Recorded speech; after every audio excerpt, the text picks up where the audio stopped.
Welcome to Westeros, where the battle is on for the Iron Throne. Where some great families fight for honor. You fight for the Starks, I fight for the Lannisters. The Lannisters, oh God! And others to rule at any cost. It's about power and greed. I want my crown! Your heroes can die any second. As the battle rages to be king or queen, after 5 seasons, a greater foe has arrived to take them all down.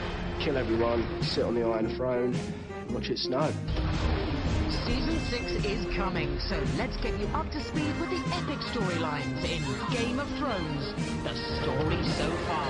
The storytelling is really, really ancient. When you play the Game of Thrones, you win, or you die. There is no middle ground. As Season 1 opens, it's the calm before the storm. King Robert Baratheon rules from the capital, King's Landing, but his days are numbered. To be king in Westeros, you sit on the Iron Throne in King's Landing and you're ruling over the 7 kingdoms. Start the damn joust before I piss myself. He is locked in a loveless marriage and only chose his queen for her family's name to hold his kingdom together. King Robert has married Cersei Lannister, a member of the hugely powerful, behind-the-scenes Lannister family. They're the ones who, if they back you, you're king. Sometimes I don't know what holds it together. Our marriage. Cersei is so smart and, you know, she's just in this awful predicament. This unhappy couple have 3 golden-haired children to their name. But Cersei keeps a deadly secret from Robert. The children are not his. The truth will be discovered on a royal trip north, and it's here that our story really begins. The king has asked his old ally Ned Stark to help him rule.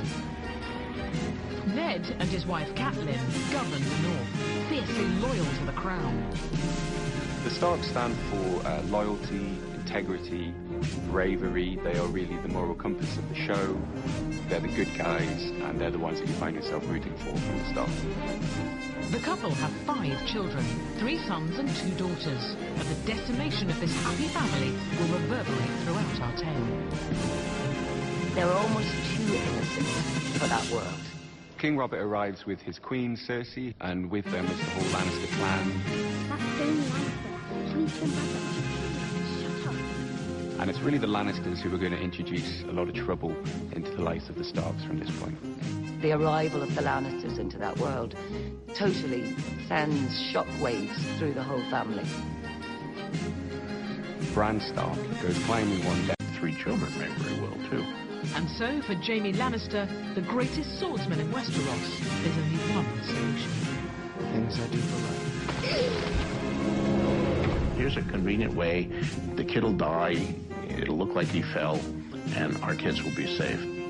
First in a coma, Bran will later awake with no memory of how he fell or what he saw. The royal secret is safe for now, and only the viewer has seen what the Lannisters will do to keep it. The fact that he lives is almost the catalyst for all the theories that go after it. King Robert still wants Ned down in the capital, so this will be the last ever time we see the Stark family all together. A family which includes Ned's son out of wedlock, the bastard Jon Snow. Ned must now leave his family and follow King Robert, taking his daughters Sansa and Arya with him. The reason I think that the first season of Game of Thrones works is it's essentially about this good family that just wants to essentially be left alone and serve their king and their country. This good family is ripped apart and thrown into situations that they never anticipated. They are bound for the capital, King's Landing, where Ned's new task will be to protect King Robert from those who would unseat him. And in Season 1, viewers learn the greatest enemies live in exile overseas. The Targaryens are a royal family who are ousted from power. Isn't he a gracious host?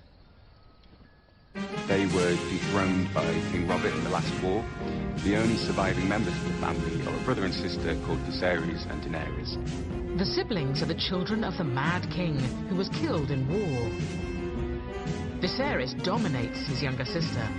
Viserys has more than a touch of the Targaryen madness, and you know, sometimes he's protecting her, but he's also trying to treat her as a bargaining chip. Come forward, my dear. In search of an army, Viserys makes a pact with a savage tribe, the Dothraki, offering his beautiful young sister in marriage to their leader, Khal Drogo. She's the only bargaining chip he has. He doesn't have any wealth anymore. He doesn't have any armies, but he has her who he can trade to this horse lord. I would let his whole tribe fuck him.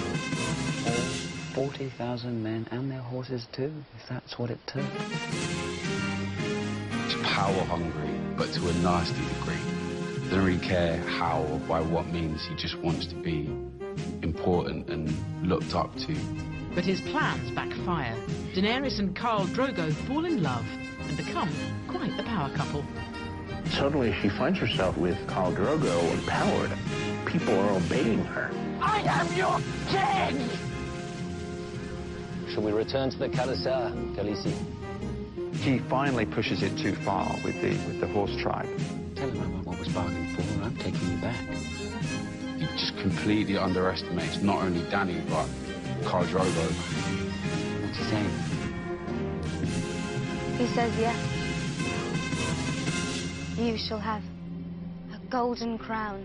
And then he gets it.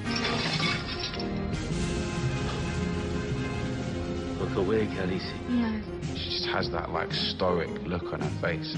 You're not fit to be king. Crown for king.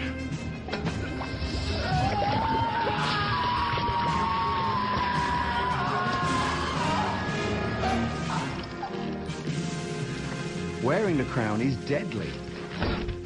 His father was the king and he met a grisly end, so it's only appropriate really that when he gets his crown he should die too. He was revolting. He was utterly revolting. And that was the moment that she escaped from her shell and she became the woman and not the girl. And so in season 1, it's a now pregnant Daenerys who emerges as a power player, with Khal Drogo's backing. I love Daenerys. I love the journey she's gone on.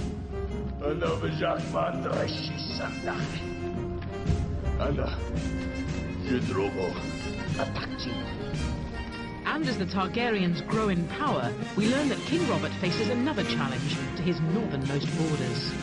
Threats which led past rulers to build this giant wall of ice to keep out wild things beyond. It's protected by the legendary Night's Watch. The Night's Watch are a small army who guard the northern border of the country.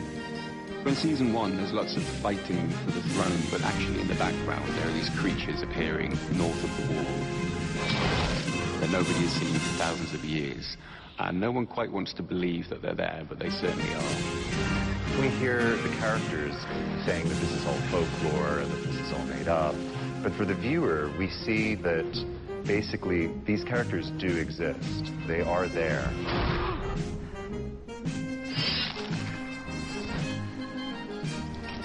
I think the White Walkers are really terrifying, mostly because you're not 100% sure you know what they're capable of doing or what their motives are. They are a serious threat. But the Night's Watch gets a powerful new member when Ned Stark's bastard son Jon Snow feels compelled to make the trek to the Wall to join this ancient order. Everybody has a pilgrimage, has a thing to do, and that is the thing that drives them through the drama. Father, no children. I shall wear no crown. There is no turning back from these vows. Jon and new friend Samwell Tarly forsake everything else for the quest to protect Westeros. Darkness. I am the watcher on the walls. I am the shield that guards the realm of men. The journey is the thing that you're watching, and people take part in it, and their character comes from what they have to do and where they have to go. And that's a really ancient way of telling stories. But down at the political heart of Westeros, the capital King's Landing, Ned Stark is now mired in intrigue. His daughter, Sansa, sees King Robert's son, Prince Joffrey, as her fairy tale suitor. She's presented with marrying the future king, live in a beautiful castle, go to banquets, have beautiful dresses to wear, a fairy tale story. You'll be queen someday. It's only fitting you should look the part. But Ned learns the heir is not King Robert's son, and makes the mistake of his life, confronting Cersei, Joffrey's mother. My brother's worth 1,000 of your friend. Your brother? Or your lover? He's a man of the north. and he doesn't know King's Landing and doesn't really know what it takes to be successful there. When the king returns from his hunt, I'll tell him the truth. You must be gone by then. You and your children. I will not have their blood on my hands. He's just been stuck up in the north too long and has no idea how the real world operates, how to really deal with the kind of the politics of Westeros. Robert's wrath will follow you. And what of my wrath, Lord Stark? Ned has crossed a Lannister, for which he will pay dearly. You then get the biggest shock in season 1 of Game of Thrones. King Robert Baratheon, murdered by a pig. Ned, he was vulnerable, but that's what happens if you try and be a truthful character in King's Landing. Joffrey is now king, and without Robert to protect him, Ned is tried for treason. He confesses, believing it will save his daughter, but misjudges the new ruler. He's just evil. He's a wicked kid all the time. He's never anything else. Bring me his head. That's when you realise nobody is safe in this world at all. When I saw Sean being pushed down, that was the only scene that really has brought a tear to my eye.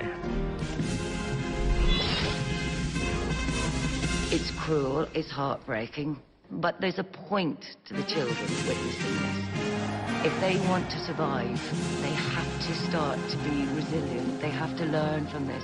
It was at that moment you realised what Game of Thrones was really about. It's here that the Stark family splinters. Arya is whisked away by a Night's Watch brother loyal to Ned, leaving Sansa at the mercy of Joffrey. And when news reaches Ned's eldest son, Robb Stark, he rallies the North to avenge him. Robb is the heir, and he's not only picking up his father's mantle as Lord of Winterfell, but he's picking up a much older mantle, the crown that no one has worn for 300 years, the Kingdom of the North.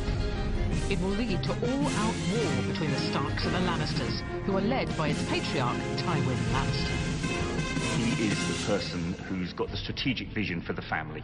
He's the big player, and if you get Tywin Lannister on your side, you're going to get the throne. As well as his twins, Cersei and Jaime, he also has a disappointing third child, Tyrion, who isn't built for battle, but still has to join the war effort. I always thought you were a stunted fool. Perhaps I was wrong. Half wrong. He's the perfect anti-hero, you know, he's not that big, strong mountain who can, you know, defeat people, but he defeats people with his wit and his intelligence. But when Jaime is captured in battle, Tywin is forced to put his faith in Tyrion. You will go to King's Landing. You do not. Whoa. As Tyrion sets off for King's Landing across the narrow sea, Season 1 ends in triumph for Daenerys Targaryen, but not before she suffers tragedy. She has a short period of being happy, and then Khal Drogo dies for all your days. You are not giving us room to fly. Well, the dragons in themselves are hugely symbolic because they represent power as much as anything else. Centuries back, her Targaryen ancestors conquered Westeros because they controlled the dragons who once lived there. The beasts are long extinct, but all that is about to change. Season 1 ends with the sight of Daenerys emerging from a fire unscathed with her dragons hatched. These creatures are extraordinary creatures, the likes of which have not been seen in hundreds of years. It's almost like a rebirth. That she's no longer Daenerys Stormborn, she's Mother of Dragons, literally. As the dragons are born, she comes more and more to her own until the power becomes innate to her. It's about a new era. The whole first season is essentially the old era dying out and the new era beginning. And by the end, she has a sense that she knows that she's bound for greatness.